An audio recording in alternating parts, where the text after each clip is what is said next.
right, now we have ourselves some series here. It isn't just a one-way show with the Braves just going all the way and the Rays just going all the way. We are seeing some fight from both the Dodgers and the Astros. In this video, I'm going to briefly go over the games between the Dodgers and the Braves, and then the Astros and the Rays. So, if you guys like these kind of videos, which I think you do based on the views between the baseball and the football video, seems like you like the playoff one, so we'll stick with that. Comment what if you thought about this playoff series. What do you think about the crazy inning the Dodgers had in the first inning, winning the game against the Braves?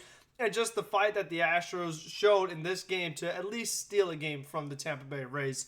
Yes, I am a Mets fan, but I'm wearing the Dodgers hat only because it is Operation Root Against the Braves. After seeing the Nationals win the World Series last year, I cannot see yet another National League East team win a World Series that is not named the New York Mets. So it is whoever is facing the Braves, I will be wearing their hat and rooting for them so they could beat them. You know, if it's in the World Series and they're facing the Rays, I'm putting the Rays hat on. If it's the Astros, I'm rocking Astros gear. Like, it is everybody but the Braves. For me right now, that's just me personally. I know the Braves have a really good team, but as a Mets fan, I just can't see them win after watching the Nationals win last year. But let's get into these games. We will start with the American League because that just wrapped up. And what is with these 8:40 starts? I mean, this makes zero sense to me. I mean, why so late on a weekday? Playoff games, why would you start a playoff game at 9 o'clock? A championship series game, 9 o'clock. Why? You know, 8:40, what? Same difference. I mean, it's 11:50 and the game ends.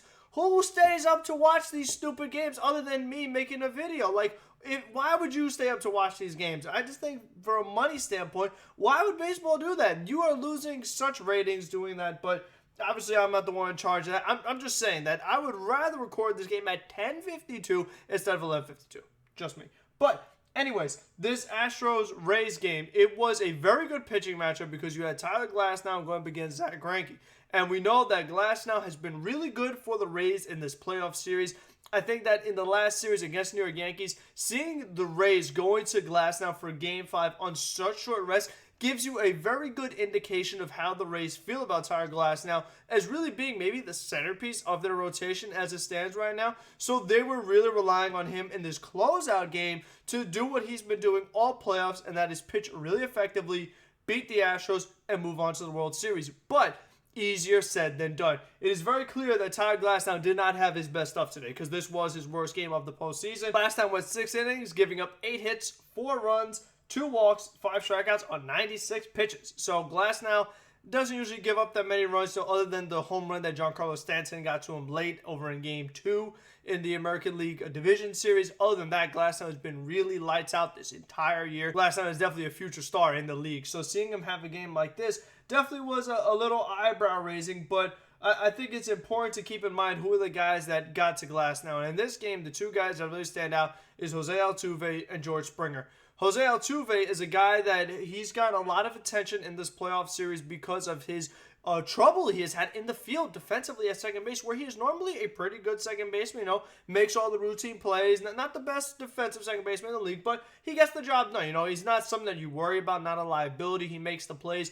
But he has had a very tough time throwing the ball, whether it's throwing it low, throwing it high, you know, just missing targets, whether it's throwing to second, throwing to first. So he's gotten a lot of attention. He's been under a lot of scrutiny. Obviously, this whole Astros team, a lot of people have been watching them, keeping a very close eye on them because of the whole cheating scandal. You know, were they using buzzers last year? How long was this going on? How good are these players? You know, there was a lot of questions that are being asked about the Houston Astros in this particular year, especially somebody like Altuve. So for the regular season, he wasn't the guy he normally is. And in these playoffs, he just hasn't looked himself. So he definitely had a big game in this one, not only hitting a home run, but getting a big RBI hit that really, you know, was able to get the Astros going.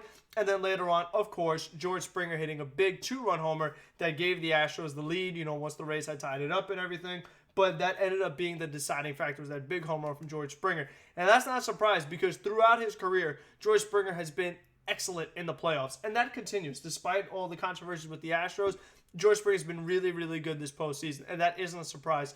And I think that because of these performances that Springer has had, it really makes me want to see him in a Mets uniform, because you know what? It's like, okay, well, first of all, the Mets have to get to the playoffs, but when they do, it's good to know that you have somebody that you could trust to get the job done offensively. You know, especially in the big moments, in big games, he can get the big hit, and Springer has done that year after year after year, and he plays pretty good defense in the outfield. So he definitely is someone I would not mind seeing in a New York Mets uniform. You know, probably you'd like Bauer more, or maybe a Real Mutual more, but George Springer, I wouldn't mind having him as a member of the New York Mets, because they need all the help they can get, obviously. So those were the really main hits for the Astros. That's all it really took, because they got a really good performance from Zach Greinke, who he got into some trouble too. You know, big bases loaded jam against Michael Brazo, who obviously had the big hit against the Yankees. He struck out in that at bat. So Greinke going 6 innings of 5 hits, 2 runs, a walk. Things got a little interesting with Christian Javier. You know, Dusty Baker wanted to push him for the 9th inning. He gives up a run, go to Ryan Presley, shuts the door. So the Astros, they put together a good win, at least show some fight. They're now down 3-1.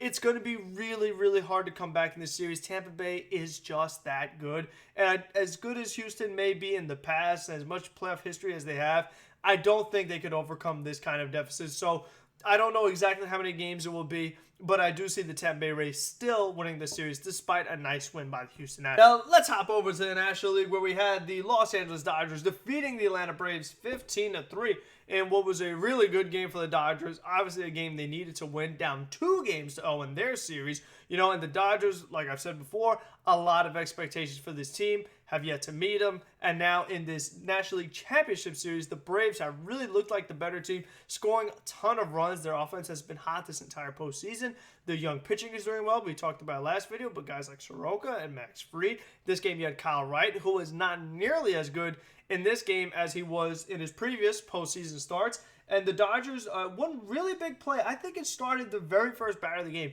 Mookie Betts' infield single was a big deal, because it just got the Dodgers going, because that play, originally they had called Mookie Betts out, and after further review, Mookie Betts was safe. It was as close a play as possible. Like in the old saying is tie goes to the runner, but with reviews, it's usually, you know, tie goes to whatever the original call in the field was. And the call in the field was out. So, I mean, for them to call Betts safe, that was a big deal. I think he was just barely safe. It was a big deal because it allowed the Dodgers to get going, because then you saw, you know, Corey Seager tack on, and so all these other players step up. Obviously, Jock Peterson hit a huge home run. Edwin Rios hit a home run. So you just saw all the Dodgers all come together at once, finally, because that had been the really big problem for them in this series, was the offense had not shown up. Despite, when you look at this lineup, you look at all these players, and you're like, you know, Mookie Betts, Corey Seager, Justin Turner, Max Muncy, Will Smith, Cody Bellinger, Jack Pearson, Edwin Rios, Chris Taylor. You're like 1 through 9, you got good hitters all across the board, but they had yet to be able to put it all together. And for them to have a game like this, set a playoff record for most runs in an inning, make the Braves take Kyle Wright out way earlier than they hoped for or expected to, and just really blow out the Braves, that's a big deal for the Dodgers. And now they have set up themselves for a monumental Game 4.